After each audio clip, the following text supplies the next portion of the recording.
大家好啊！今日會繼續介紹北歐之旅挪威嘅第三大城市。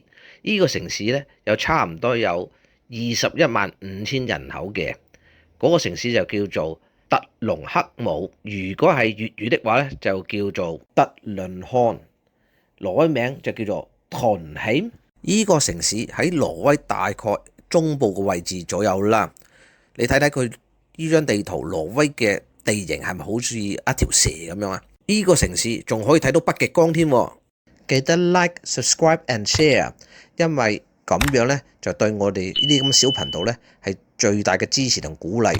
如果可以 comment 埋就最好啦，多謝晒。最好時間睇北極光係由一年嘅9月至到3月之間，天空最好就要係全黑嘅，同埋冇雲嘅。想睇到呢個北極光就要知道咩叫做 KP 值啦。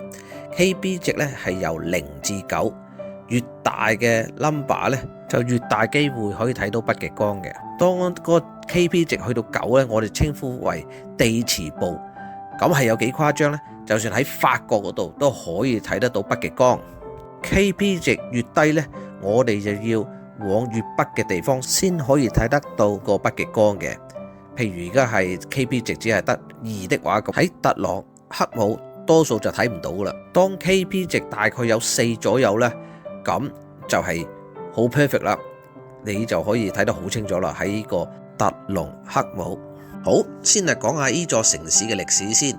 呢座城市呢，就由挪威王嘅奧拉夫一世，或者挪威名就叫做 Olav Tryggvason，喺公元997年建成嘅，所以呢座城市已經有超過1000年嘅歷史噶啦。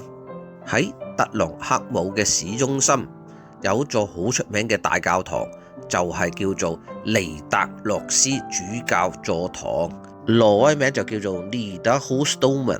呢間大教堂係在公元1070年建成嘅，建成嘅地方就係奧拉夫二世挪威王嘅墓地之處。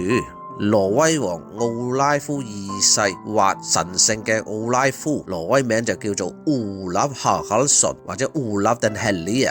佢係一個比較出名嘅挪威皇帝，係因為佢將呢個基督教就喺挪威合法化，亦都將基督教變成為挪威嘅主教。呢個教堂亦都係挪威王歷代加冕嘅地方。你哋可以睇睇呢個挪威官有幾華麗。Ingrid Alexandra 就係我哋挪威嘅公主啦，佢呢就係我哋而家嘅挪威王哈克個孫女嚟嘅。咁佢嘅爸爸就係太子何管掹略薩。點解會提起佢呢？因為挪威喺1990年嘅時候就改變咗憲法，就話繼承皇位呢都要男女平等，因為佢係佢爸爸太子嘅大女，所以如果佢爸爸繼承咗皇位之後呢，下一個可以再繼承皇位呢，就係佢啦。喺挪威呢就有消費稅嘅，消費稅額呢就係25%。如果你係買外賣的話，咁消費稅額就會平啲，只係15% 啫。所以當你喺挪威買外賣翻去食嘅時候，一般嚟講呢就可以平10% 嘅。好，又係介紹挪威美食嘅時候啦。呢道菜呢就叫做 kumle 或者 haspeball。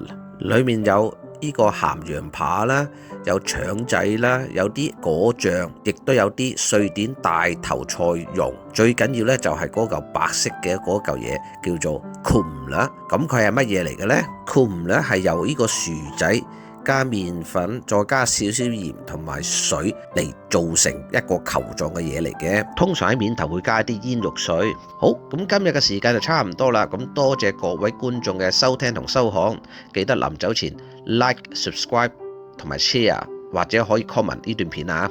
唔該晒你哋。好，係咁先啦，拜拜。